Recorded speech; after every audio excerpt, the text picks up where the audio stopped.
oradores.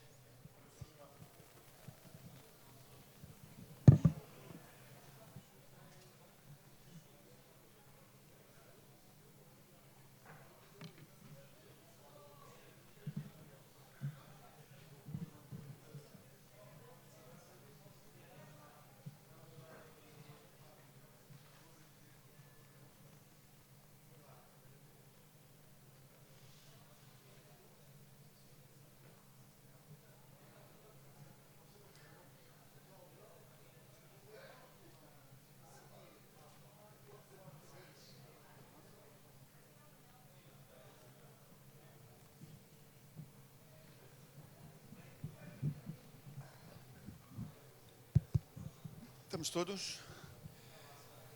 Ora, bom dia. Vamos começar isto com um bocadinho de atraso, mas não muito. Bem-vindos e obrigado por terem vindo a esta nossa sessão sobre o mercado do carbono, essa entidade que paira sobre todos nós, o carbono, não o mercado, não é? E para nos trazerem um bocadinho de luz sobre este tema que é um bocadito ainda nebuloso, ou pelo menos turvo, temos aqui três oradores que nos vão fazer três intervenções. Começava por a ponta esquerda. Eu vou usar os nomes sem títulos, que assim é mais específico. José Rafael Silva, ligado à Universidade de Évora e OMED, e aqui, enfim, com uma perna na Agro Insider. O José Pedro Fragoso de Almeida, do Instituto Politécnico de Castelo Branco, e também ligado, e muito ligado, ao Centro de Competências para o Pastoreio Extensivo, que tem enfim, investido um bocadinho também na compreensão deste processo, nomeadamente no ambiente das pastagens, e Maria João Valentim, da Agricerte. Portanto, não há grande... a ideia aqui é falarem livremente. Pedia-vos um bocadinho de contenção no tempo, só para não ultrapassarmos muito a hora de almoço. Portanto, passava-lhe... qual era Zé Pedro, queres começar tu? Então, tu tens uma apresentação, não é?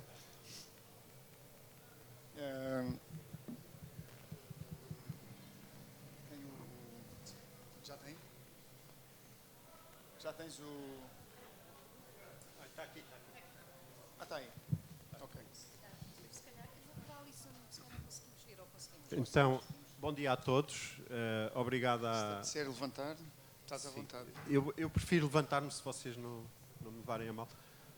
Obrigado à organização por este convite. Falar de um tema que é complicado porque todos nós percebemos um bocadinho e isso às vezes torna as coisas bastante mais complicadas do que parece.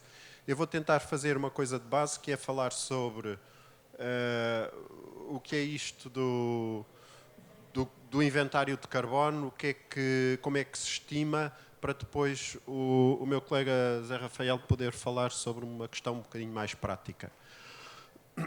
Eu vou começar por fazer um enquadramento e alguns conceitos e definições que por vezes são mal entendidos ou podem estar, não é que sejam mal entendidos, mas que podem não se conjugar com aquilo que está definido pelo decreto-lei que criou este mercado do carbono. Depois, então, as bases de cálculo e alguns problemas que podem surgir com estas bases de cálculo e que podem comprometer depois a história dos créditos, o que é que são estes créditos, o que é que eu tenho para vender ou o que é que eu tenho para comprar. Basicamente é isto. Como é que eu mudo isto? Ok. Como todos provavelmente sabem, desde mais ou menos a década de 50, que o que se assistiu em termos globais foi um aumento de alguns gases que compõem normalmente a atmosfera, mas a concentração aumentou. Depreende-se que seja fruto de algumas atividades que aumentaram exponencialmente, e o que é certo é que nós podemos ver, se eu conseguir aqui acender o laser... Ai, não funciona. Então nós conseguimos ver aqui assim nestes três gráficos exatamente isto. nestes gráficos pequeninos está numa escala de 200 anos e basicamente aquilo que eu queria salientar é que nestes últimos, a partir de 1950, há um aumento exponencial tanto do dióxido de carbono, do metano e do óxido nitroso. E estes três gases têm, em termos da troposfera, têm aquilo que nós chamamos o potencial de aquecimento, ou seja, funcionam como um filtro à radiação no infravermelho, que é a radiação que tem um efeito térmico, que ao ser devolvida para a atmosfera vai causar então o tal efeito do aumento da temperatura que todos nós falamos, etc, etc, etc, e que depois eventualmente terá um efeito aqui, no nosso caso, ao nível do regime de precipitação. Todos os países, a partir da reunião do Rio de Janeiro, que participaram sob a égide das Nações Unidas, acordaram de alguma maneira em controlar estas emissões para tentar, dessa forma, reverter ou pelo menos mitigar estes aumentos. Cada país depois foi tomando as suas políticas, as suas decisões, e Portugal, na última conferência, em 2016, comprometeu-se a atingir a neutralidade carbónica em 2050. Portanto, é um compromisso que está tomado internacionalmente, que está tomado em termos europeus por uma série de atitudes que terão que mudar e que poderão ter consequências ao nível da vida de todos nós, embora isso não tenha sido percepcionado, se calhar ainda. É claro que isto implica nós controlarmos o que é que cada país emite. Para isso, este painel intergovernamental para o estudo das alterações climáticas, que nós normalmente conhecemos com as siglas do IPCC, desenvolveu uma série de formas, de métodos que são seguidos por todos os países que assinaram estes acordos. Em Portugal, a APA é a agência que está responsável por fazer estes cálculos. Portanto, todos os anos faz um novo inventário e, a partir desse inventário, nós sabemos qual é que é o estado da nação relativamente ao progresso da tal meta para a neutralidade carbónica e das emissões. No caso da Europa, nós temos um mercado regulado, que significa o quê? Significa que os países, consoante conseguirem mais rapidamente ou menos alcançar essas metas, poderão ficar com um crédito de emissões e que pode ser transacionado. Portanto, em termos do mercado europeu, isto é o chamado mercado regulado, e isto permite aos países que não conseguem alcançar as suas metas compensar dessa maneira os países que foram muito rápidos a conseguir essas metas. Aqui neste gráfico é a evolução da Bolsa Europeia, que estava ao nível de ontem, um crédito de carbono custava no dia de ontem, ou de anteontem, 67,5 €. Portanto, é um sistema cap and trade, ou seja, é um sistema que põe a cada país um limite e pode transacionar na medida em que não atinge esse limite, é o que isto quer dizer. A partir de 5 de janeiro foi instituído mais um mecanismo que é o chamado mercado voluntário em Portugal, mas portanto, já terá sido instituído noutros países também. Este mercado voluntário tem um modelo um bocadinho diferente e é aquilo que depois o José Rafael vai falar a seguir. E tem um modelo um bocadinho diferente, que é voluntário, portanto não é obrigatório, e no fundo baseia-se numa compensação que determinados projetos ou programas no fundo são conjuntos de projetos, portanto, que estes projetos podem obter por reduzirem as emissões ou, no caso da agricultura, principalmente da floresta, que é o que diz o tal decreto-lei, mas também na agricultura por projetos específicos, o que permite transacionar esses créditos a favor das pessoas que eventualmente por algumas razões, nomeadamente de ordem legal até, possam estar limitadas nas emissões e, portanto, compensam as pessoas que fazem, ou os promotores que fazem este sequestro, e eu vou já adiantar uma das definições, compensam monetariamente este sequestro para depois poderem continuar a emitir. Pronto, eu aqui assim não vou adiantar, depois podemos discutir um bocadinho isto. Confere, então, este projeto confere 4 níveis, ou 4 tipos de agentes que vão intervir.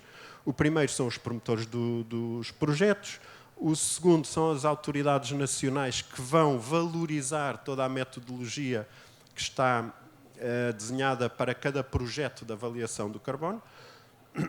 Estas autoridades nacionais é a APA, em conjunto com o ICNF, quando se tratarem de projetos florestais. São depois as entidades de certificação que vão ter que validar estes créditos de carbono e para eles depois poderem ser colocados à venda, portanto, com valor monetário, toda a gente, portanto, sejam organizações, sejam inclusivamente indivíduos cuja consciência enfim, estimule a comprar, a compensar dessa maneira as emissões que eles têm diariamente.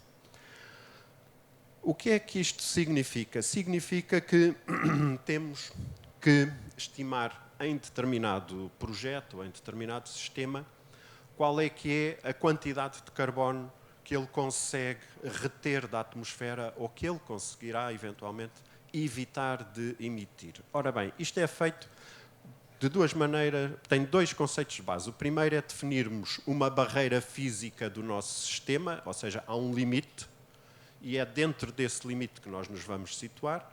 E a segunda questão é o tempo, ou seja, as emissões são por unidade de tempo. E isto significa que teremos que desenhar projetos para 10 anos, 20 anos, 30 anos, por aí fora. Fora isso, o que nós temos que fazer é identificar exatamente quais são as componentes onde o carbono pode estar em determinado sistema, fazer o seu inventário e fazer o seu balanço relativamente àquilo que eles extraem da atmosfera e comparando com aquilo que emitem para a atmosfera. Portanto, a diferença será aquilo que se pode, em princípio, transacionar. Isto é baseado num esquema que também foi desenvolvido pelo IPCC, que é um sistema muito simples, em que parte deste princípio. Há determinados componentes que constituem estoques de carbono. Ou seja, a vegetação, tanto na parte aérea como na parte radicular, é um estoque mais ou menos estável, depois podemos discutir isto, mas, para além deste estoque, depois há transferências entre estoques ou entre componentes. Por exemplo, a colheita de produtos, os resíduos que esta parte aérea pode deixar sobre o terreno, resíduos linhosos, e nós sabemos, biologicamente, que estes resíduos se vão mineralizar ao longo do tempo. E esta mineralização passa sempre pela incorporação diretamente na matéria orgânica. É claro que, até agora, a APA está mais fixada sobre determinar, fazer, no fundo, toda a contabilização aqui. E porquê? Porque é mais fácil, é apenas um componente. Se nós tivermos a diferença do carbono orgânico de um ano para o outro, ou entre 10 anos, nós sabemos como é que o sistema funcionou e se ficou alguma coisa retida da atmosfera no sistema. Portanto, conceptualmente, isto é correto. Mas, na prática, tem alguns problemas que eu já vos vou mostrar e que todos vocês conhecem, tenho a certeza absoluta.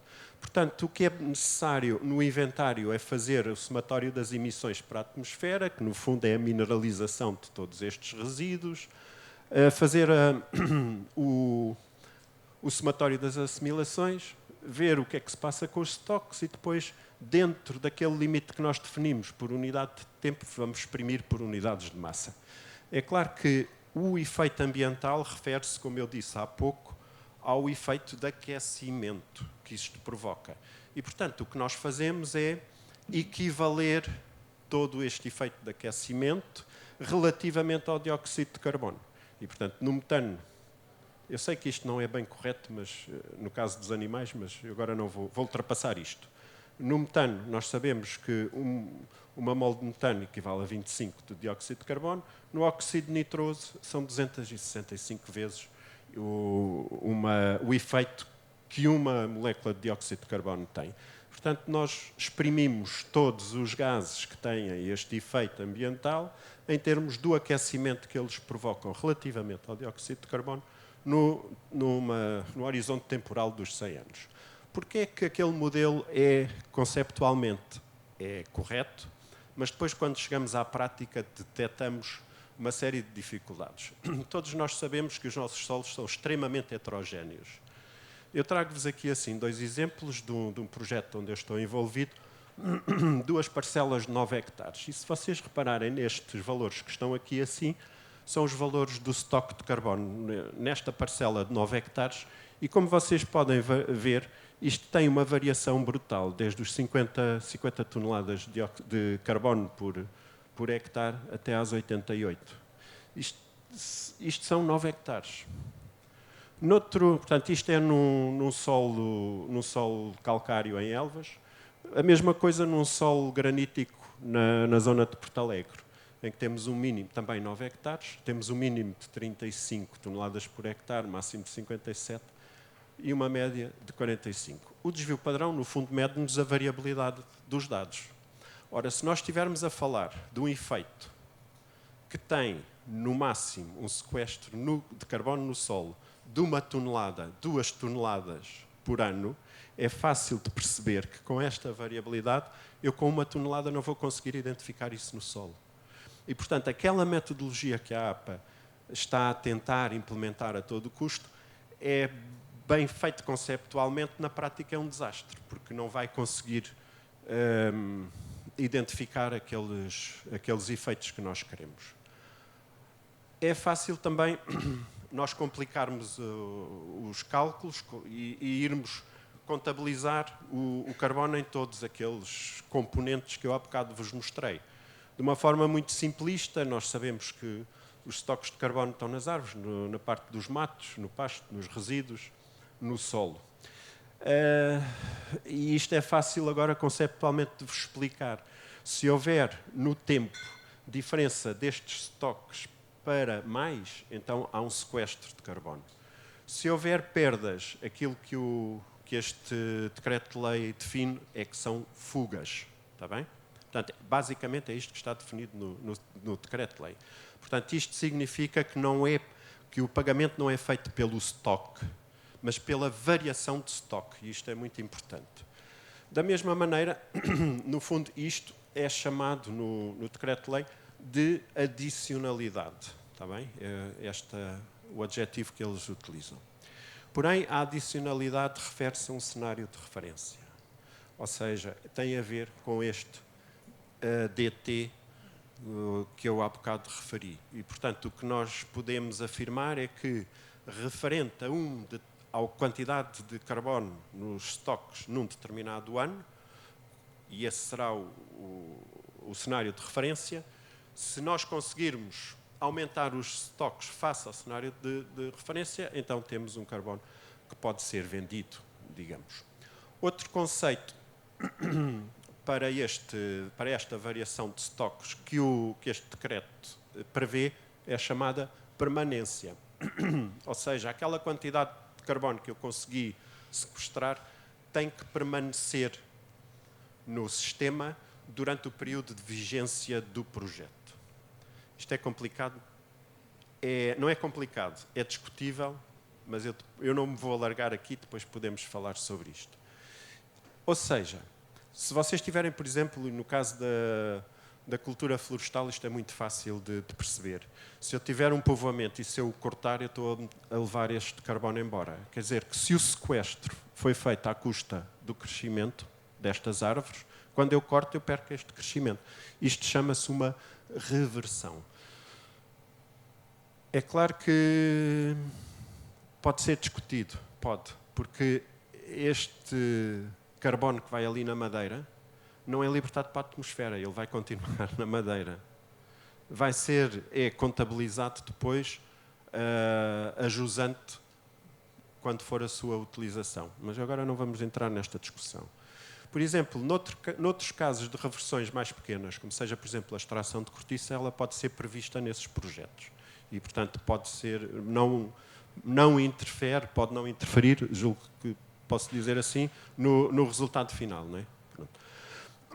Já no que diz respeito a outros cenários não previstos, por exemplo, o caso dos incêndios, há uma cláusula que, nesses casos, pode ser não contabilizada essa reversão. Penso que é isso. Não será assim diretamente, mas quase.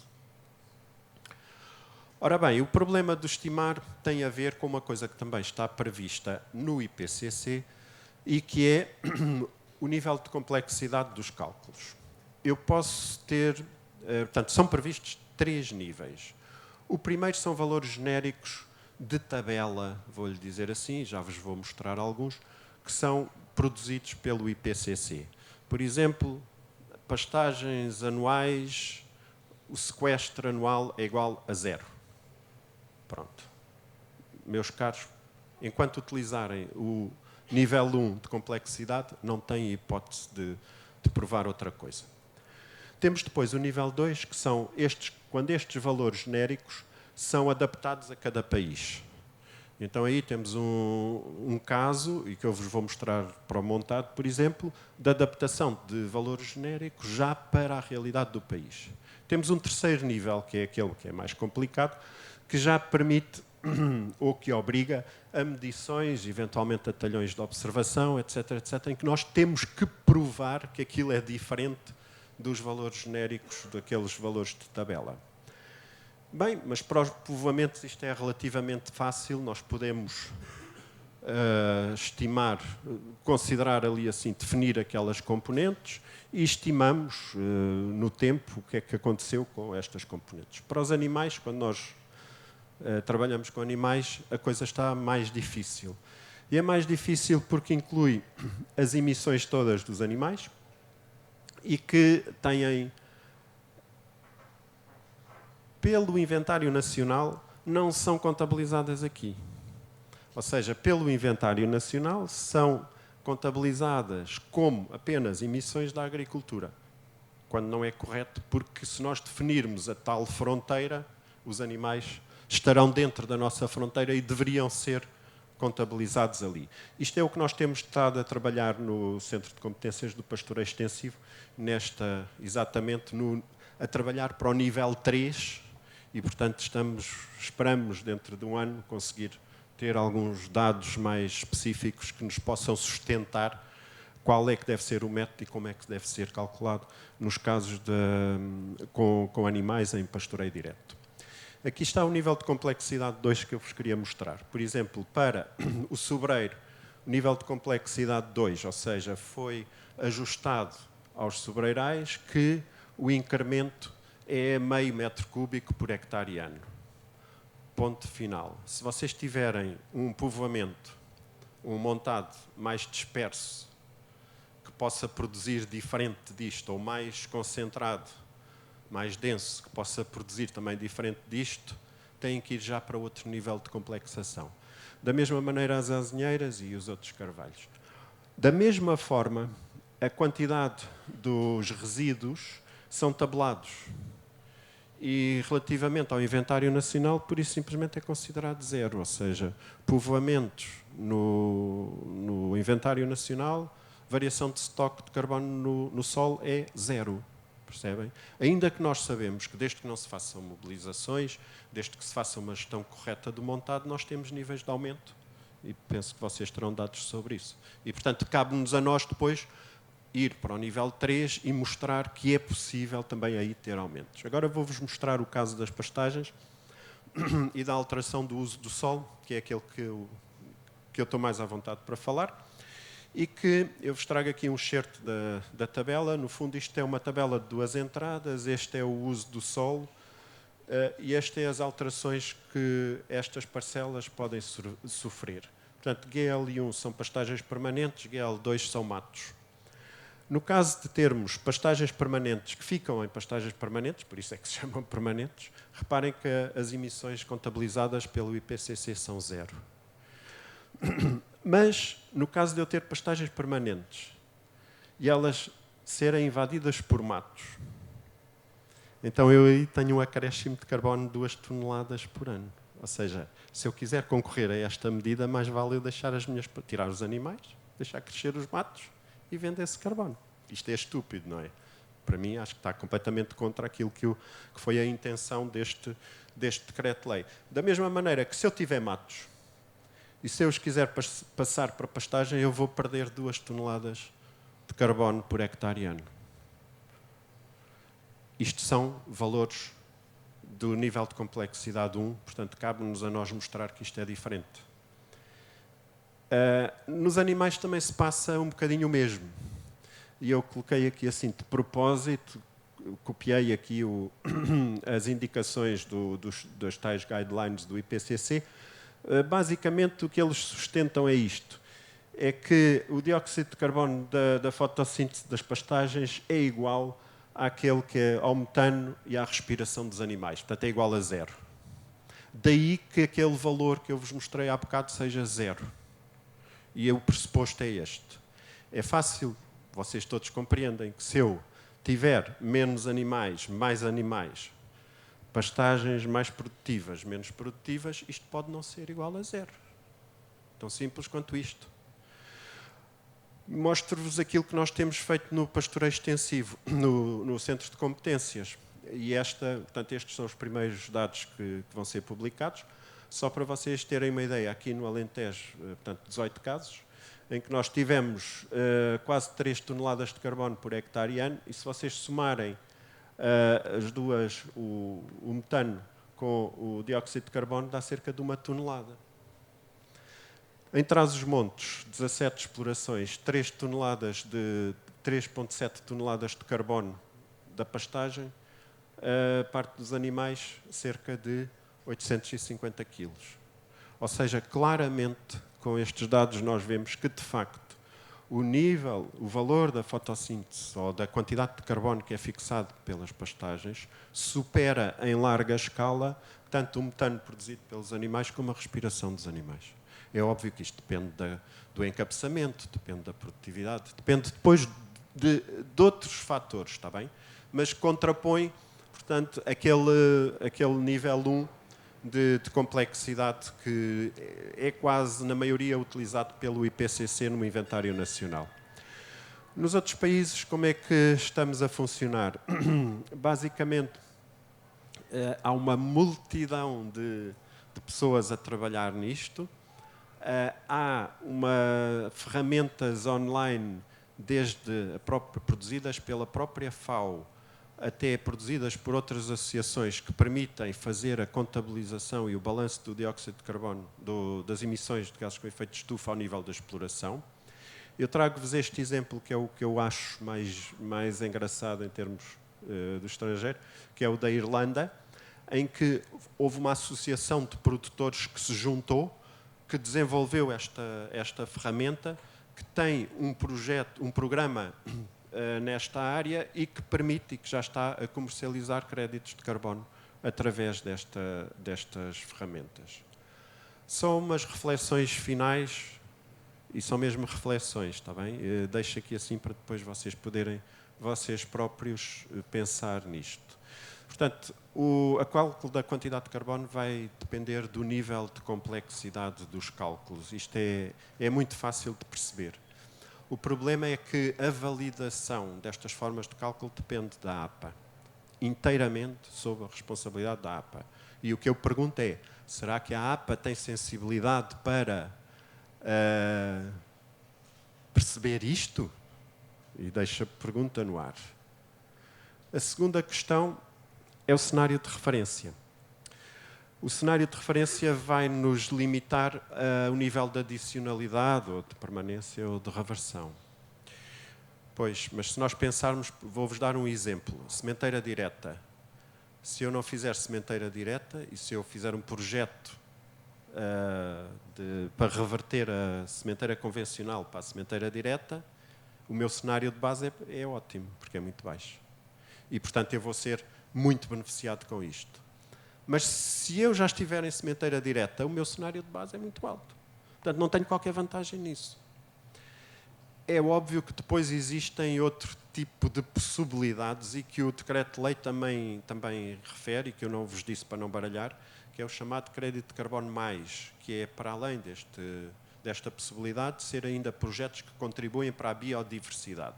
E, portanto, esta medida que pode parecer injusta, se houver sensibilidade para isso, e sublinho, pode ser compensada pela outra do carbono mais e, portanto, haver uma compensação às explorações que já estão a trabalhar bem, não por este mecanismo do carbono, mas pelo mecanismo da biodiversidade. Mas pronto, isto é só a minha reflexão, está bem? Mas, de facto, isto vai beneficiar as explorações com o histórico mais reduzido. Depois temos a validação dos créditos, portanto, a capacidade que as certificadoras têm para fazer este trabalho, que a Maria João vos vai falar sobre isto. E depois temos ainda uma coisa que é crucial, que é o mercado. O valor do mercado destes créditos de carbono vai depender, obviamente, da oferta e da procura. Isto todos nós sabemos, certo? Ainda por cima está em bolsa. O problema é que temos um mercado que, de facto, não existe. Que só existe na medida que os países limitarem as emissões, ou seja, se houver mecanismos que sustentem a procura. É o que a mim me leva a crer. Pronto. E eu agora já me calo e espero que tenha conseguido explicar mais ou menos a história do mercado de carbono e o que é que vem aí. Pronto. Muito obrigado. Muito obrigado, Zé Pedro. Eu acho que explicaste muito bem e penso que a audiência terá ficado mais... Estás a ouvir? Está ou não está? Está. Obrigado pela apresentação clara e objetiva. E agora passávamos a uma dimensão menos abstrata, mais prática. João, obrigado. Obrigado à organização. Já agora, só para como corolário um bocadinho da apresentação, saiu agora um artigo na Agrotec sobre como calcular a sua pegada de carbono para empresas agrícolas. É um projeto de pegada 4.0. Vocês, portanto, num Tier 1, ou seja, no nível do IPCC, e, portanto, o empresário agrícola que quiser mais ou menos aproximadamente conhecer a sua pegada de carbono da sua empresa, se ler o artigo que saiu esta semana passada, poderá perfeitamente aproximar-se grosseiramente, não ainda um Tier 3, mas vai aproximar-se grosseiramente da sua pegada de carbono. Ora bem, aqui, pronto, agradecer à organização o convite, é sempre bom estar aqui em Beja e nesta feira que já tem uma tradição tão longa. Falar-vos aqui um bocadinho destas questões ligadas ao carbono. Portanto, estas questões técnicas são fundamentais percebê-las. Depois, eu acho que depois de mim virá alguém que as tem que certificar, vai falar um pouco das questões associadas às questões da certificação, basicamente garantir essa transparência que este mercado exige. E eu iria falar aqui um bocadinho, talvez um bocadinho da motivação e do processo, como chegar depois então até à própria certificação. Começaria por falar aqui um bocadinho, não sei se vocês se aperceberam ou não, mas este ano entrou a normativa europeia em funcionamento que obriga as empresas com mais de 500 funcionários, e agora não me lembro o número de faturação por ano que têm, a apresentar uma coisa que se chama o ESG. Ou seja, em 2025, as empresas, sob o ano 2024, estas empresas têm mais de 500 funcionários e uma faturação ou valor neto, líquido, acima de um determinado valor, têm que apresentar o seu ESG. O que é o ESG? O ESG é um relatório de contas, tal e qual como faz o relatório de contabilidade, mas acima do relatório de contabilidade tem que perguntar um relatório de o E de environmental, do ambiente, o S de social e o G de governance. E então o environmental do que é que vai falar? Vai falar um pouco, é lógico, de empresa para empresa, vai haver questões diferentes, que chamam eles a materialidade. Cada empresa vai ter que estudar a sua materialidade. Há empresas que gastam muita água, a água é a materialidade seguramente. Empresas que gastam muitos nutrientes, a materialidade vai ser os nutrientes, os fertilizantes. A empresa que emita muito carbono, a materialidade vai ser seguramente. E então as empresas são obrigadas a fazer este relatório, e é um relatório que tem que ser publicado de forma aberta e transparente. Ou seja, significa que a Galp vai ter que, já apresenta, vai ter que apresentar o relatório e dizer assim: eu emito X milhões de toneladas por ano de CO2. E o que é que eu vou fazer nos próximos anos para mitigar e compensar esta pegada? A Avensis emite 600 mil toneladas de CO2 por ano. Então, o que é que eu vou fazer para compensar esta tonelada? Bom, dizer-vos que sobre este aspecto ambiental, uma empresa e um administrador de uma empresa vai pensar o quê? Ora bem, tenho que compensar estes créditos de carbono, porque eu digo que sou neutro, ou sou neutral, depende do scope também que foi considerado. Se eu sou neutral, eu tenho que mostrar como é que eu sou neutral. Olha, vou à China, vou à Indonésia ou vou à África comprar X créditos de carbono. Os créditos de carbono nessa zona estão a 3 dólares a tonelada. Estão a 3 dólares a tonelada. Ou 5, depende um pouco dos sítios. Eu resolvo o problema. Meto no meu orçamento de que realmente compro na China, ou na Índia, ou num sítio qualquer e mitigo e compenso a minha pegada de carbono. Mas, ao fazer esta ação do ponto de vista ambiental, está a criar um problema social. Aonde? Na China? Na África? Não. Está a criar um problema social aqui, na Europa.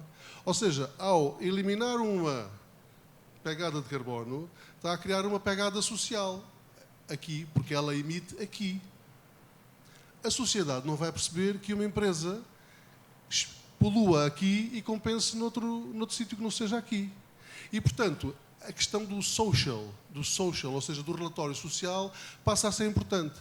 É um relatório que tem que falar dos funcionários, é um relatório que tem que falar dos funcionários da cadeia de valor e, portanto, eles vão ter que estudar e ter indicadores de perceber se a sua atividade económica está a ter impacto na cadeia de valor do ponto de vista ambiental, que já falamos, e do ponto de vista social.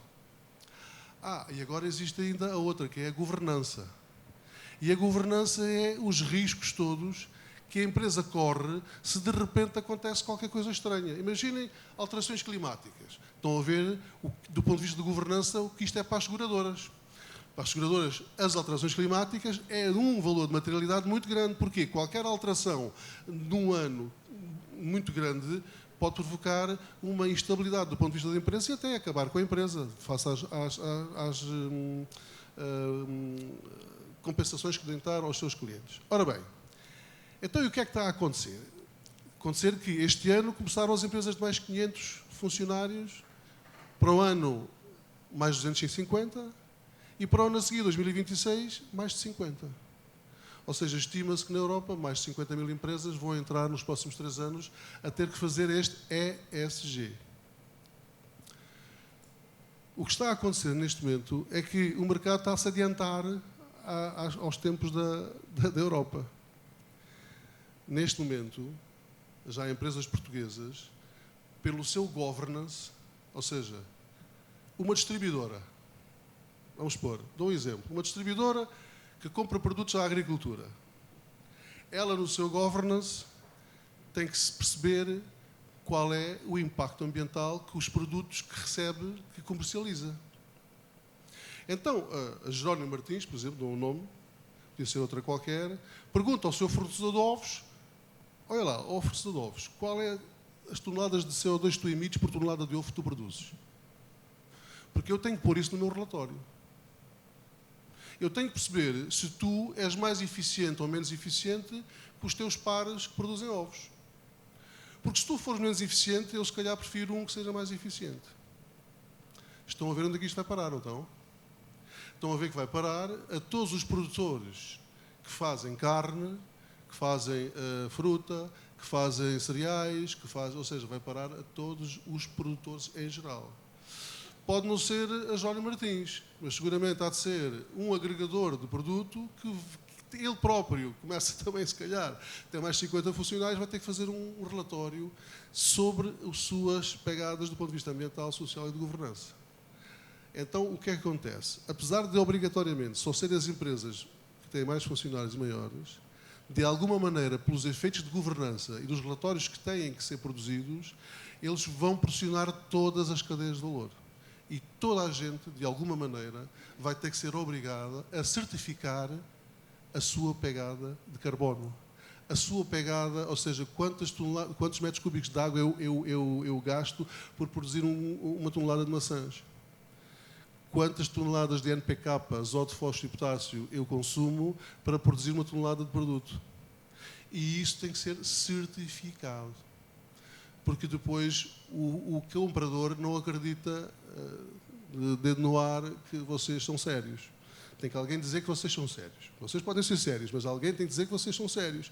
E isso tem que passar pela certificação. Bom, dar-vos este enquadramento significa o quê? Significa, nos próximos 3 anos, toda a sociedade europeia vai ser obrigada a começar a fazer este caminho, que começou este ano.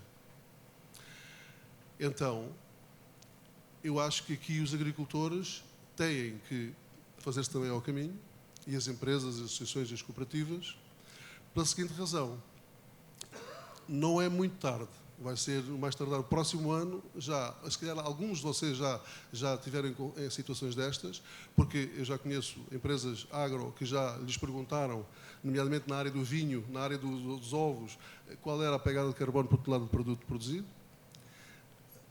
E eu acho que os empresários agrícolas vão ter que assumir esta questão e vão ter que começar a fazer a sua certificação do ponto de vista CO2, água e nutrientes.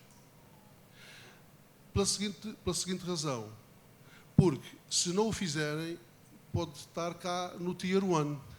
Ou seja, dizem que vocês têm 200 toneladas de emissões e se calhar, na prática, até só têm 100.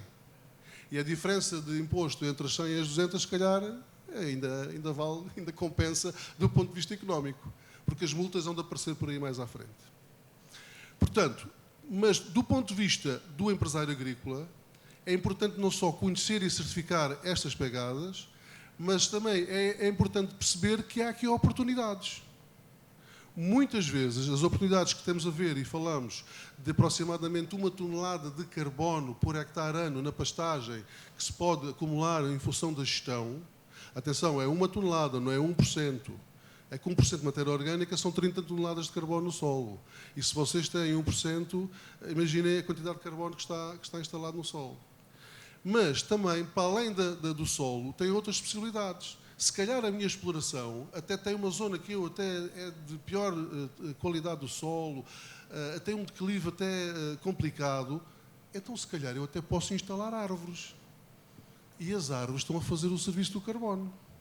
Significa que eu, para além de me certificar do ponto de vista das pegadas, eu posso, se calhar, fazer um próprio serviço dentro da minha herdade que vai neutralizar a minha pegada e, se calhar, se me sobrar, ainda posso vender no mercado.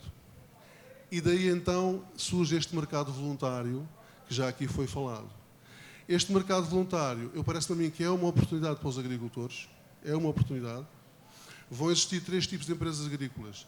Aquelas que se vão focar a produzir alimentos e essas vão ter que mitigar ou compensar as suas pegadas no mercado. E aquelas que vão ter que produzir floresta ou produzir ativos de biodiversidade ou outro tipo de ativos, que se calhar são aquelas que vão vender a quem precisa. E vão aquelas que existem no meio, que têm a possibilidade de fazer alimentos e também de fazer, no fundo, serviços ambientais. E, portanto, parece-me a mim que esta questão deste mercado voluntário de carbono é uma oportunidade, mais ainda porque o mercado regulado supostamente está previsto terminar em 2034. Significa que em 2034 esse mercado regulado vai terminar. E de alguma maneira as empresas, emitindo e tendo pegadas, vão ter que compensar de alguma maneira. Esta questão da regulamentação, eu acho que vem trazer alguma confiança e se vocês olharem para os indicadores, o Estado português está a perdoar dívida dívida em África por investimentos climáticos. O que é que eles sabem que nós não sabemos? Que realmente perdoam a dívida portuguesa, de todos os portugueses, por investimentos climáticos. Se calhar eles sabem realmente as obrigações que vão ter como Estado e do ponto de vista das responsabilidades que têm a nível europeu. Se calhar realmente há que pensar um pouco e seriamente que esta questão do carbono pode ser algo interessante até do ponto de vista do modelo de negócio dos próprios agricultores. Agora, digo sinceramente, não é com processos duvidosos. Tem que ser com processos credíveis, transparentes, quantificar, medir, verificar, certificar, porque de outra maneira ninguém acredita em nós. Mas penso que realmente é um caminho a fazer-se e acho que a agricultura, a meu ver, já devia estar a fazer esse caminho.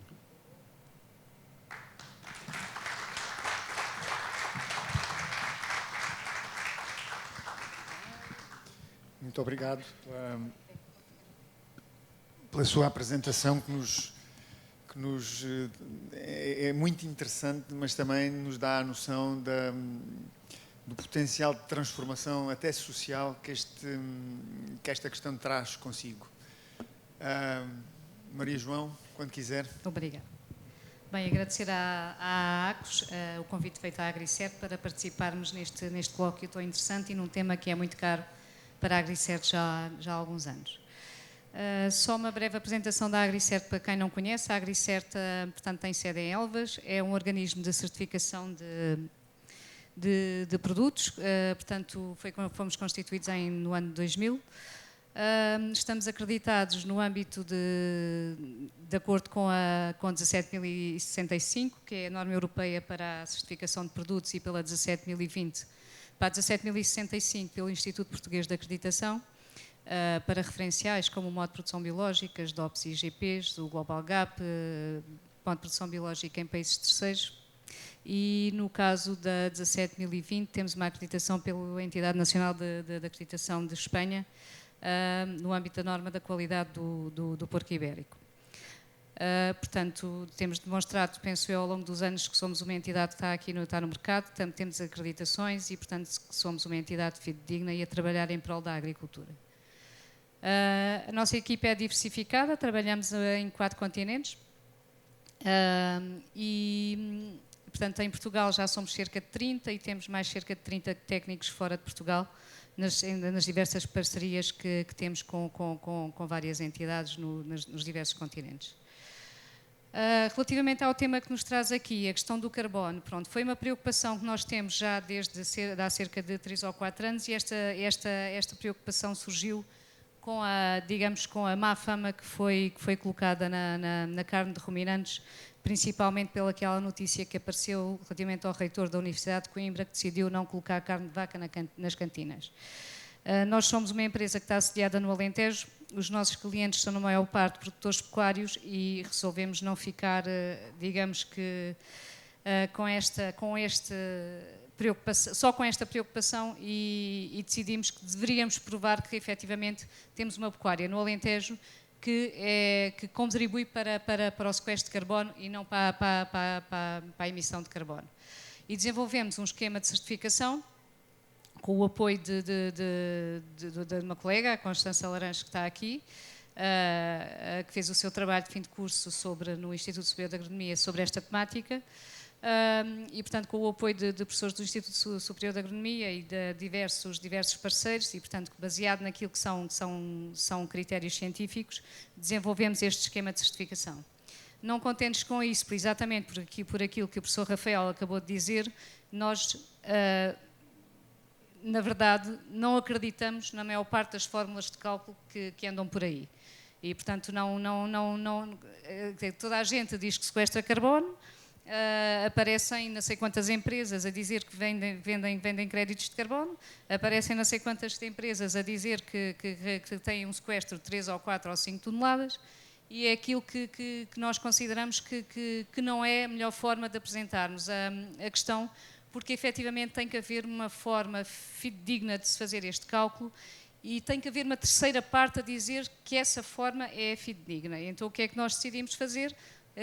Decidimos avançar com, digamos, com a Entidade Nacional de Acreditação Portuguesa, que é o Instituto Português de Acreditação, e o nosso esquema próprio foi colocado a parecer do Instituto Português de Acreditação. Posso dizer-vos que demorámos cerca de 1 ano para obtermos esta acreditação. Portanto, o nosso auditor foi um dos maiores técnicos especialistas a nível nacional que acompanhou este processo da auditoria. A nossa fórmula de cálculo foi sendo ajustada de acordo com aquilo que, digamos, com as não conformidades que fomos tendo relativamente à nossa fórmula de cálculo, que eram algumas, e ao longo fizemos este percurso todo e em fevereiro último, ainda não, pronto, em fevereiro último realmente conseguimos esta acreditação pelo Instituto Português de Acreditação, ou seja, que dá fidedignidade à nossa fórmula de cálculo e que está de acordo com os critérios internacionais e com aquilo que se sabe até agora, mas que são, ao fim e ao cabo, acreditamos, é um sistema credível e que os agricultores podem confiar, os consumidores podem confiar e nós podemos dizer, sem sombra de dúvida, que as nossas explorações agropecuárias dos nossos montados são explorações que, na sua maioria, permitem o sequestro de carbono. Em que é que se baseia? Portanto, realmente foi esta questão aqui que nos motivou para avançarmos com este nosso esquema próprio de certificação. Foram estas notícias que surgiram e que nos deixaram, ao fim e ao cabo, indignados. E pronto, e no âmbito daquilo que é o nosso esquema de certificação, o alvo são realmente as explorações agropecuárias que pretendem aferir o balanço da sua exploração. A metodologia que utilizamos tem como base, que é utilizada pela Agência Portuguesa do Ambiente, pelo IPCC, e utilizamos também dados do ICNF relativamente ao cálculo de armazenamento de carbono nas espécies florestais. Basicamente é um esquema que não tem muito, digamos, entre aspas, que saber, tem lá umas fórmulas muito complicadas que eu não as consigo traduzir, mas basicamente o que está dentro do limite da exploração agrícola é aquilo que é emitido, aquilo que é sequestrado e ao fim e ao cabo o seu balanço é em CO2 equivalente. Quais as emissões no âmbito dos sistemas agro-silvopastoris com pecuária são efetivamente a fermentação etérica, os efluentes pecuários, os solos agrícolas, portanto com emissões diretas e indiretas de óxido nitroso, as calagens, as fertilizações, a utilização de maquinaria agrícola e como é óbvio os combustíveis fósseis, e todos esses fatores são alvo de contabilização pela nossa forma de cálculo. Por outro lado, temos um sequestro que tem a ver com o crescimento, não propriamente com o estoque, porque nós não podemos aqui nestas questões de dizer que a nossa exploração tem um sequestro de 1000 toneladas, mas não podemos usar os estoques de carbono, portanto não podemos, por isso simplesmente, neste calcular, entrarem para esta contabilização, e o professor Rafael falou nisso, na questão dos estoques, e o professor José Pedro Fragoso a mesma coisa, porque efetivamente de estoque temos muito, mas realmente o sequestro anual e, portanto, esta questão da adicionalidade tem que ser calculada de outra forma. As pastagens biodiversas, ricas em leguminosas, tanto espontâneas como semeadas, são um forte contributo para os sequestros de carbono, assim como a matéria orgânica no solo. E com estes dados, de forma simplista, conseguimos obter o balanço de carbono da nossa exploração. Sim, só uma ideia daquilo que são as emissões de óxido nitroso e metano e aquilo que é sequestrado a nível das explorações agrícolas. Basicamente, a nossa certificação é obtida quando as explorações têm um valor de CO2 equivalente igual ou inferior a zero, portanto serão detentoras deste certificado e portanto poderão obter esta certificação. Isto são alguns resultados de algumas explorações que já são certificadas por nós.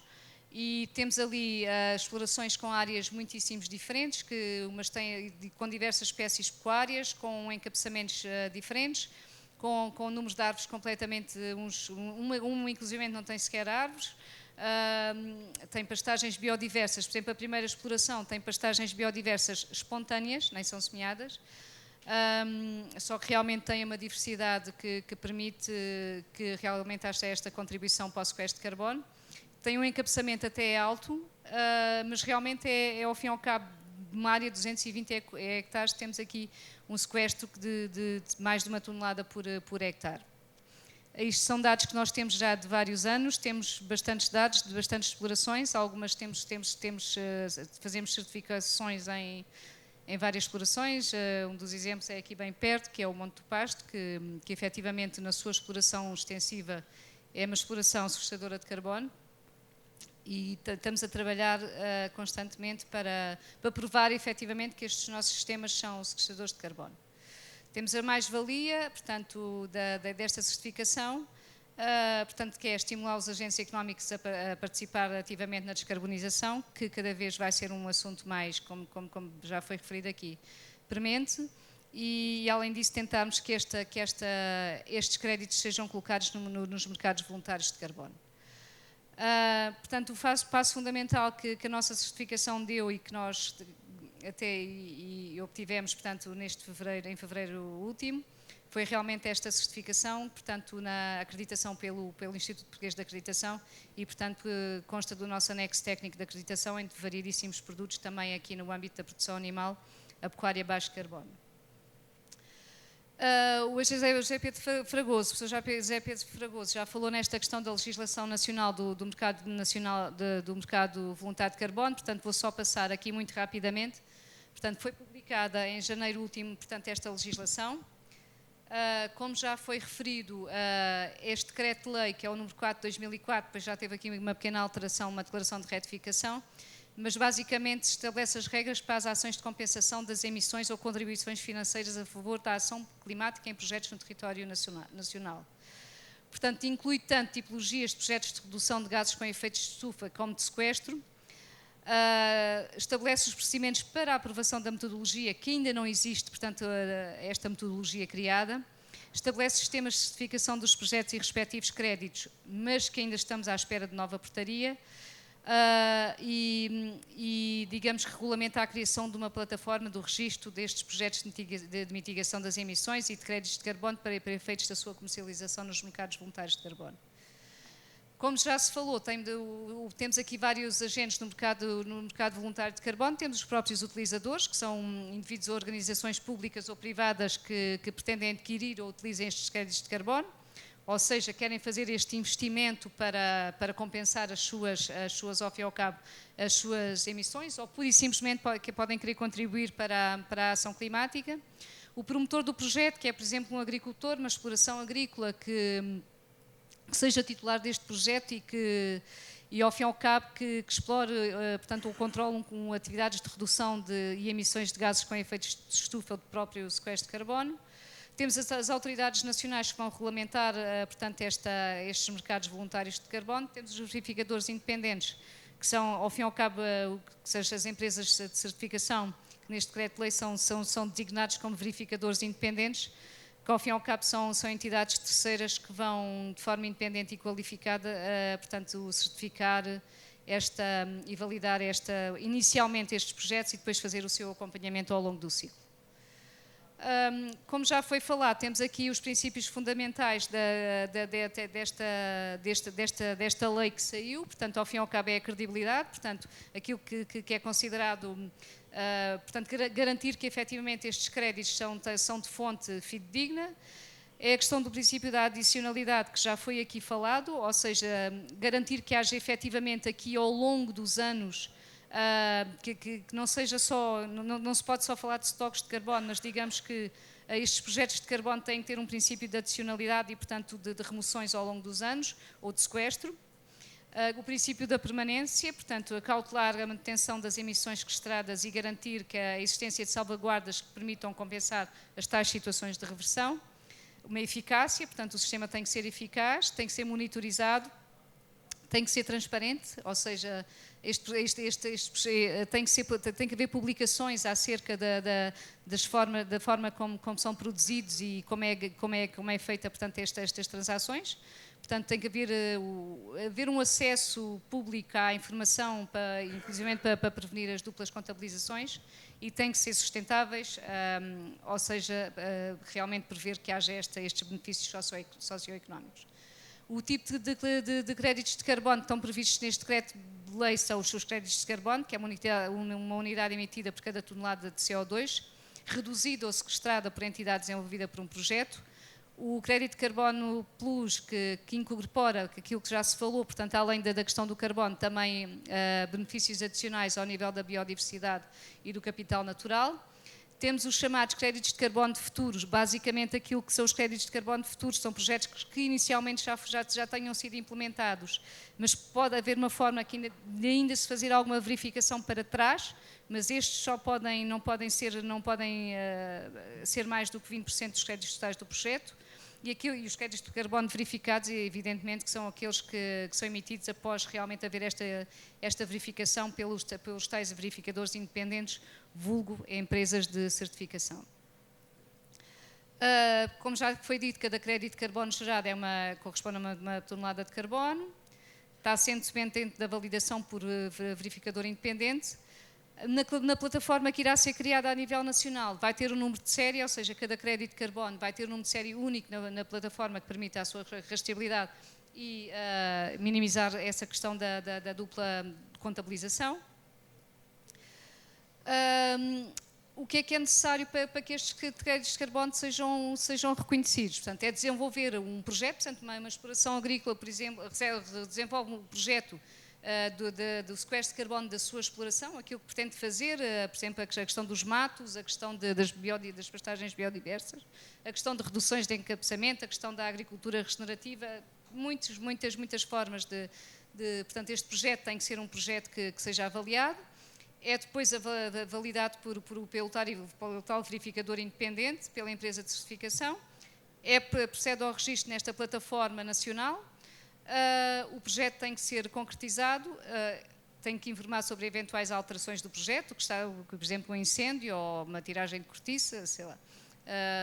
Tem que informar que haja alterações e garantir o cumprimento das condições de monitorização, reporte e verificação.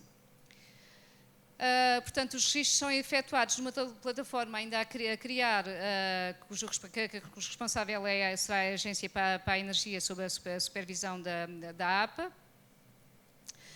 E neste caso ainda temos alguns passos para se operacionalizar, porque realmente saiu aqui o decreto de lei com as suas definições e a fórmula, mas realmente há que operacionalizar a nível nacional aquilo que se tem que fazer. Portanto, ainda tem que sair uma portaria acerca dos requisitos para os verificadores independentes. Têm que ser criados requisitos de informação a disponibilizar na tal plataforma que ainda não está criada. Tem que se criar a plataforma de registro público dos projetos e créditos de carbono. E ainda têm que ser estabelecidas as metodologias para as tipologias de projetos de carbonos diferentes. Neste momento estão a ser criadas as metodologias para os projetos florestais, mas para outros tipos de projetos, como é o caso, por exemplo, da pecuária baixo de carbono, têm que ser criadas metodologias para que estes créditos gerados sejam colocados nesta plataforma, mas posso-vos dizer que já estamos, nós, a AgriCert, a trabalhar nesta matéria, porque realmente queremos que as explorações, que as explorações dos nossos montados sejam realmente uma fonte de receita para o agricultor e de sequestro. Depois de ter saído a legislação nacional, e já se falava que iria sair regulamentação europeia, portanto, depois não sei como é que vamos julgar aqui a nossa portaria, o nosso decreto-lei nacional com a regulamentação europeia, se ainda terá que depois sofrer algumas alterações para se adaptar à regulamentação europeia, mas efetivamente em abril último foi publicado, o Parlamento Europeu aprovou, portanto, o quadro de certificação da União Europeia para a remoção de carbono. Com o objetivo, como já foi falado, de atingirmos a neutralidade carbónica até 2050. Portanto, este quadro refere-se àquilo que são as remoções de carbono, portanto, no que respeita ao armazenamento permanente de carbono, através de tanto tecnologias industriais, o armazenamento de carbono em produtos de longa duração e a agricultura de carbono. Portanto, a agricultura vai ser aqui chamada também, como já foi referido, o professor José Ravela, todos referiram, que realmente vai ser aqui chamada neste desígnio. Portanto, além disso, este acordo político visa impulsionar a sua utilização e melhorar a capacidade da UE para quantificar, monitorizar e verificar estas atividades a fim de combater o designado greenwashing. O que é que se passa? Basicamente nós temos muitos produtos que dizem que sequestram carbono, têm uma pegada de carbono zero, que tudo e mais alguma coisa. E a partir do momento em que seja publicada esta legislação, essas empresas, quando dizem que têm uma pegada de carbono zero, realmente têm que provar que realmente têm esta pegada de carbono zero, porque senão estão a fazer este chamado greenwashing e, portanto, estão em situação ilegal. Estou mesmo a acabar.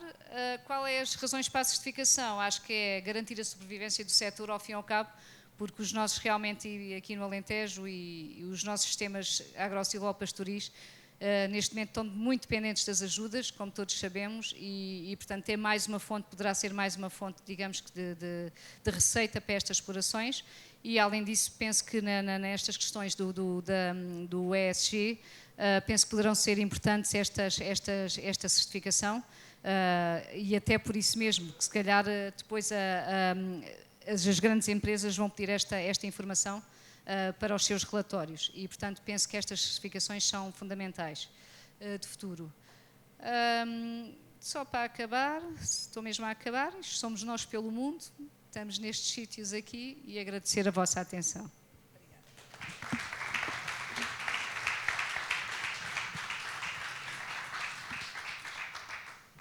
Muito obrigado. Muito obrigado, Maria João.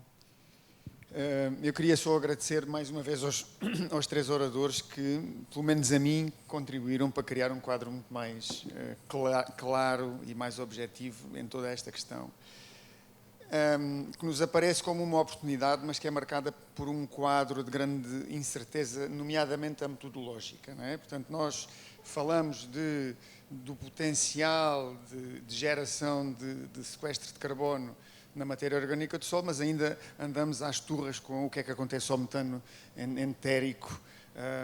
Tem uma semivida curta e isso não conta para nada. Portanto, andamos aqui todos um bocadinho à procura de pontos de referência para nos segurarmos. Há aqui uma questão que eu gostava de referir, que o Zé Pedro falou, que é a possibilidade um bocadinho perversa destas metodologias de cálculo induzirem comportamentos errados, ou seja, terem precisamente o efeito oposto àquilo que deviam ter, nomeadamente para explorações que partem de uma baseline boa, que ficam com o potencial de melhoria muito mais limitado e, portanto, a pessoa acaba, o agricultor, que é um agente económico racional, perante um quadro destes, é estimulado quase a degradar a sua situação de partida para depois começar a progredir e a gerar créditos. E, portanto, aqui, e foi ainda bem que a Maria João também falou nisso, há uma óbvia e intensa necessidade de credibilização. E eu dou aqui outro exemplo para percebermos isto. A sociedade não estará ainda tão completamente dispersa para a questão do carbono como está para outras. Mas, por exemplo, é muito frequente nós ouvirmos agricultores um bocadinho mais inflamados dizerem: os agricultores são os maiores protetores dos recursos e do ambiente. Depois nós vamos analisar, por exemplo, a cartografia de degradação do solo e vemos que 80% ou mais dos solos são considerados degradados. Portanto, alguma coisa está dissonante neste quadro. Portanto, temos que, de facto, convencer-nos que precisamos de um mecanismo que credibilize as nossas afirmações, que ponhamos os atos a terem consequências mensuráveis, e para isso todos estes intervenientes, a academia e os organismos de certificação são importantes, porque nós de facto temos um déficit de imagem social que precisamos de combater, e só se combate com credibilização e com geração de evidências que possam ser aceitas sem grandes dúvidas pela sociedade. Eu agora abri aqui a hipótese de fazermos umas perguntas aos oradores. Quero lá que eu faça aqui o papel. Boa tarde, sou Isabel Toscano Rico, sou ali de Portel. Te queria pôr duas perguntas. Do que eu vi da apresentação, Portugal publicou uma lei, o nosso governo publicou uma lei em janeiro. Foi emendada em março e em abril a CEE publicou o regulamento. Até que ponto é que todas estas três publicações são compatíveis? Em que é que colidem uma com a outra? Quando é que se espera a resolução do conflito para nós não estarmos a fazer uma coisa e depois a CEE nos vem multar por estar diferente da diretiva deles. Isso é a primeira pergunta. A segunda pergunta é até que ponto é que a certificação dos nossos créditos pela AgriCert contribui para a valorização das toneladas de carbono que nós possamos vir a sequestrar ou não. Muito obrigada. Se calhar há mais alguém interessado em fazer uma pergunta, fazíamos um bloco de 2 ou 3 e depois respondíamos daqui. Não? Então eu abuso aqui da minha condição de moderador e vou fazer aqui uma pergunta assim mais agronómica do que propriamente... enfim, tem que ver obviamente com o mercado do carbono. Não só nomeadamente na comunicação da Maria João, há aqui uma certa fixação com as leguminosas nas pastagens. No entanto, quando nós analisamos friamente a qualidade das nossas pastagens, o que vemos é que grande parte, ou uma grande proporção das pastagens degradadas, consideradas degradadas, são degradadas por uma sobre-representação de flora nitrófila. Ou seja, aquilo indicia que não há falta de azoto naquele sistema. E não há falta de azoto naquele sistema, há uma explicação muito aqui à mão de semear que eu vou tentar dar e depois pergunto, quer o Zé Pedro, quer o Zé Rafael, o que é que acham disso. É que nós vivemos num quadro de sobrecarga pecuária em grande parte dos nossos solos. E são frequentes. Ontem num outro fórum, essencialmente constituído por veterinários, era sobre sanidade, várias pessoas disseram que há explorações no Alentejo, no Baixo Alentejo nomeadamente, que suplementam as vacas 8 meses por ano. E é um quadro muito frequente e normalizado.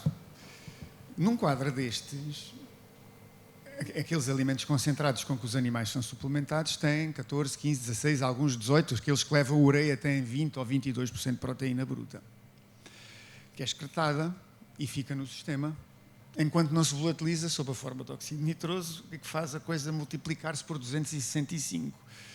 Portanto, será que nós não devíamos olhar para o potencial da pastagem permanente, focando-nos naquilo que efetivamente interessa, que são os níveis de carbono orgânico armazenado em forma estável no solo e deixássemos a composição florística das pastagens como indicador, deixássemos de usar a composição florística da pastagem como indicador? Eu gostava mesmo que vocês tentassem responder a esta pergunta. Obrigado. Mas pronto, antes disso temos uma pergunta sobre o percurso legislativo, por um lado, e até que ponto é que ele saltou ou nula, e depois aqui uma pergunta mais específica.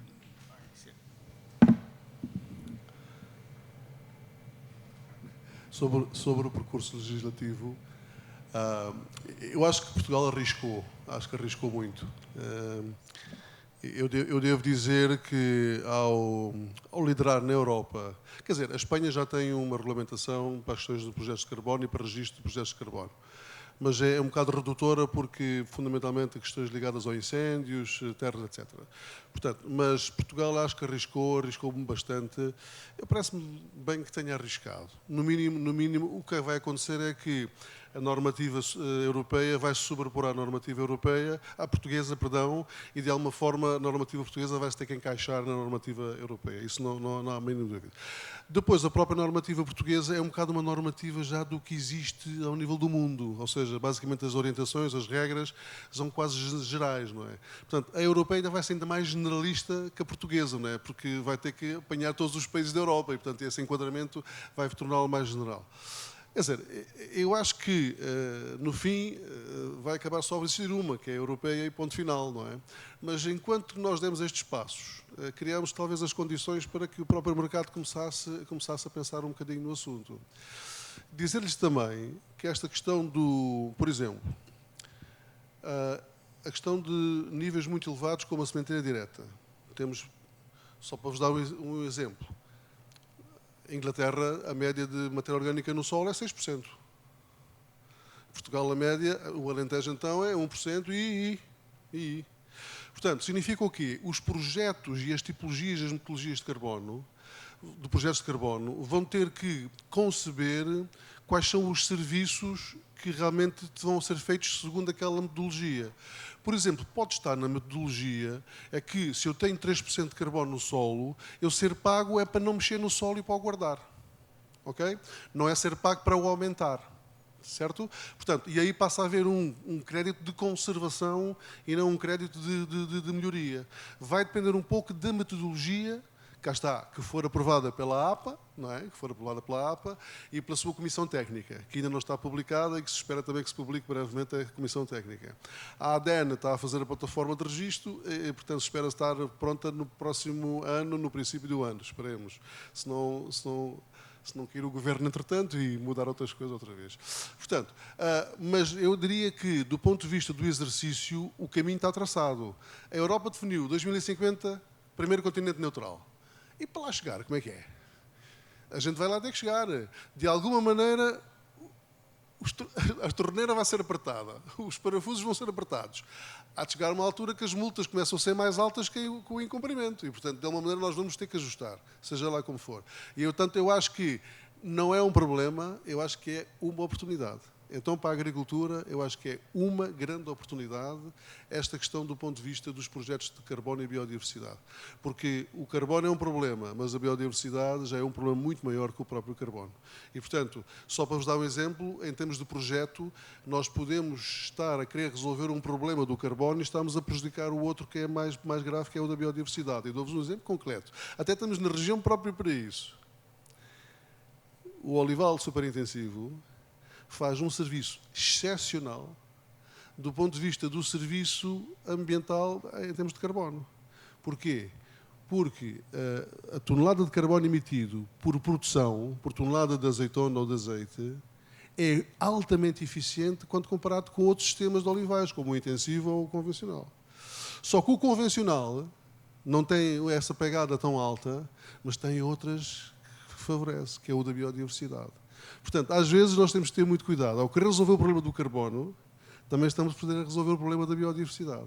E, portanto, e agora, os sistemas agroflorestais que nós somos conhecidos aqui no sul da Europa, tão importantes, é que eu acho que podem fazer esta mistura. Eu não vejo nenhum problema em existir, dentro de uma herdade, um olival superintensivo e está a fazer o serviço altamente eficiente para a produção de alimentos, e depois ter o montado ou ter outro tipo de floresta a fazer o serviço do CO2. Portanto, ou seja, esta mistura na paisagem, a meu ver, são os projetos de grande valor acrescentado para o futuro, não é?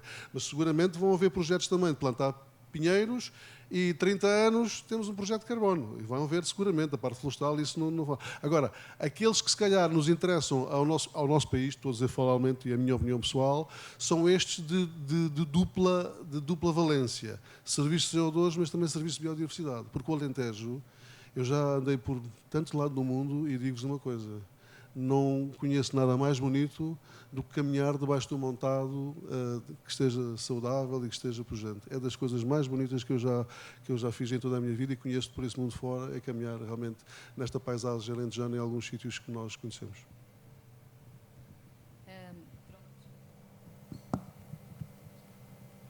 Está ligado? Sim. Quanto à questão que colocou, é efetivamente o nosso objetivo primeiro foi credibilizar aquilo que é o nosso esquema de certificação.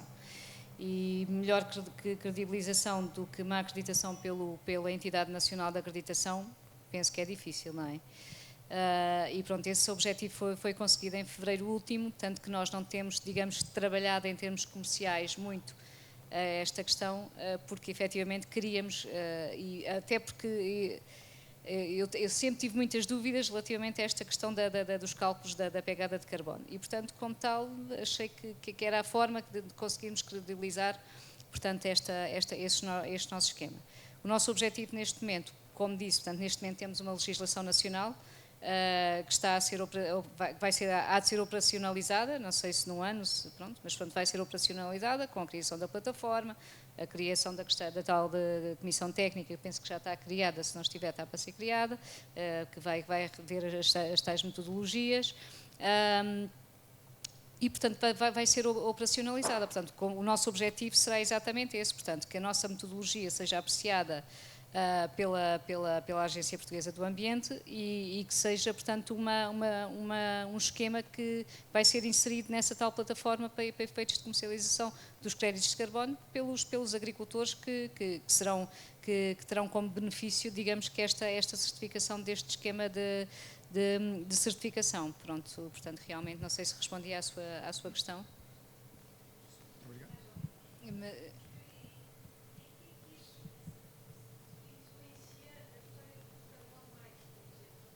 A questão é a comercialização dos créditos de carbono. Portanto, vai ter uma exploração que, além do benefício que tem, do benefício ambiental, realmente consegue comercializar os seus créditos de carbono. Portanto, é uma plataforma que é, digamos, que tem que ser transparente, não é? E, portanto, a vantagem será, ao fim e ao cabo, financeira também, não é?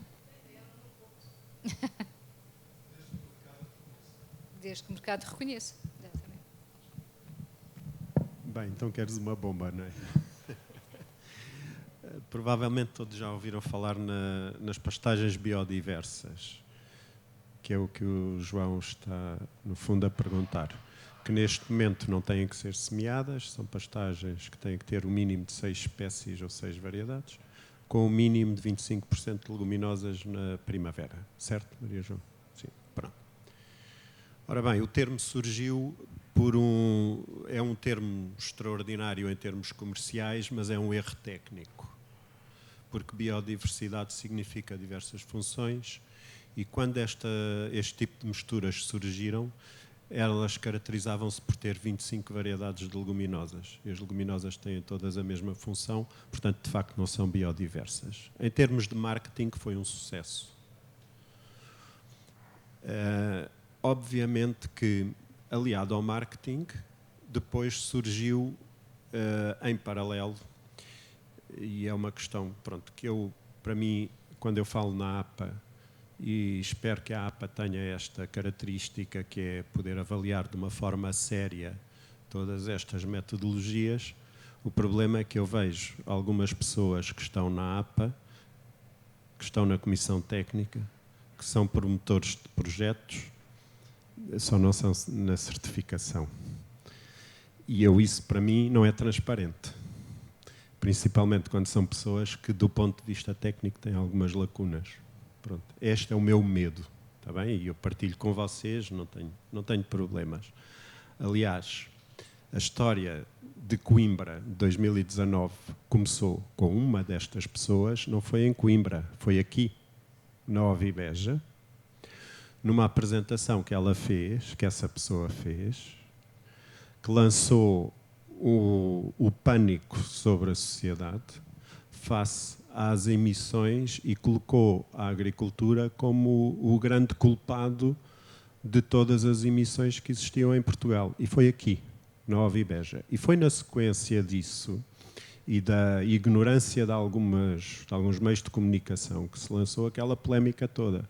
E essa pessoa é uma das pessoas que vai passando de lado e que está em todos os lados. Está bem? Pronto, fique claro. Segundo, pastagens biodiversas. De facto, só para explicar, eu fiz o meu doutoramento na Suíça, terminei em 98 e quando eu regressei cá, e foi nesta área do dióxido de carbono e das pastagens, fui confrontado com um projeto que havia na altura, que depois se veio a concretizar e que eu tentei participar nele na medida do meu conhecimento e fui excluído. E fui excluído, ainda bem, por mim, ainda bem, menos trabalho me deu, por uma razão, porque eu lancei algumas questões metodológicas. O artigo que veio a ser a base da argumentação da APA para considerar as pastagens biodiversas como sequestradoras de carbono vem na sequência disso porque não considera, primeiro, as emissões do solo, segundo, os animais. Está bem? E, portanto, por isso são geradores daquele sequestro todo, porque obviamente que esconde uma parte importante das emissões. Isto está ligado à história das leguminosas. De facto, as leguminosas, nós temos que pensar assim, têm o grande benefício de fixar o azoto simbiótico, mas isto tem um custo. Por cada quilograma ou por cada grama de azoto fixado, são libertadas para a atmosfera 30 gramas de dióxido de carbono. Está bem? Isto é um número que já se conhece desde 1970 e qualquer coisa. Só que nós cá nós não somos ignorantes, nós gostamos é de orientar o nosso conhecimento para aquilo que nos interessa e não somos capazes de integrar todas estas questões. E, de facto, quando nós olhamos agora para as nossas pastagens e para o tal mínimo de 25%, nós deveríamos ter, do ponto de vista técnico, o que era correto para tudo, era máximo de 25%. E porquê? Primeiro, do ponto de vista do valor alimentar, nós temos excesso de proteína nas pastagens. A primeira fase, então, em que temos excesso de água e excesso de proteína, as emissões provenientes do azoto na urina e nas fezes são brutais. E isso não estão contabilizadas nas pastagens biodiversas. É um dos problemas que nós temos que faz com que os nossos animais emagreçam e que os nossos pais ou os nossos avós diziam a pastagem está cheia de água e as vacas ou as ovelhas emagrecem. De facto é verdade, mas é porque têm um desequilíbrio enorme entre a proteína e a energia. E daí que nós temos que lhes dar fibra, sobretudo, para compensar isso. Mas temos excesso de azoto.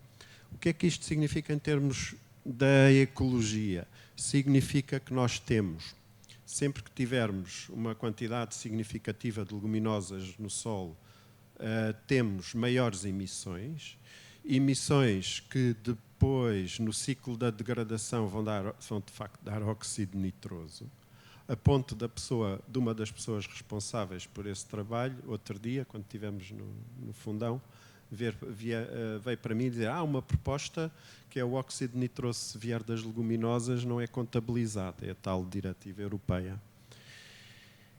O que para mim tecnicamente, eu calmo, pronto, se querem assim, tudo bem. Agora, não há dúvida, e isto não há dúvida, e eu digo-vos com dados concretos, porque eu em 2011 já publiquei isso, as pastagens biodiversas emitem mais dióxido de carbono que as pastagens naturais. Cerca de 24%, 25% a 30% e tal por cento, dependendo do momento do ano em que nós os fazemos. E por alguma razão, agora a APA anda atrás de mim para eu lhe dar os valores das emissões de óxido nitroso do nosso projeto. Porquê? Porque estão todos preocupados de facto com o excesso de leguminosas e se aquilo não vai contradizer tudo o que eles têm estado a argumentar até aqui. Pronto, e esta é a situação. Portanto, do ponto de vista técnico, eu acho que do ponto de vista alimentar e do ponto de vista da ecologia da pastagem, eu acho que nós deveríamos era limitar a percentagem de leguminosas, porque elas de facto são importantes. Mas tudo quanto é demasiado acaba por causar um desequilíbrio, como dizia o Alexandre Quintanilha uma vez na Assembleia da República, não é? Mais do que 20 miligramas de paracetamol matam. É a mesma coisa. Espero ter respondido. Bem, muito obrigado a todos. Eu já fui chamado a atenção várias vezes pelo adiantado da hora. Temos que desimpedir a sala. Muito obrigado por terem vindo. Muito obrigado aos oradores. Acho que foi uma belíssima sessão e espero que gostem e desfrutem da feira. Boa tarde. Obrigado.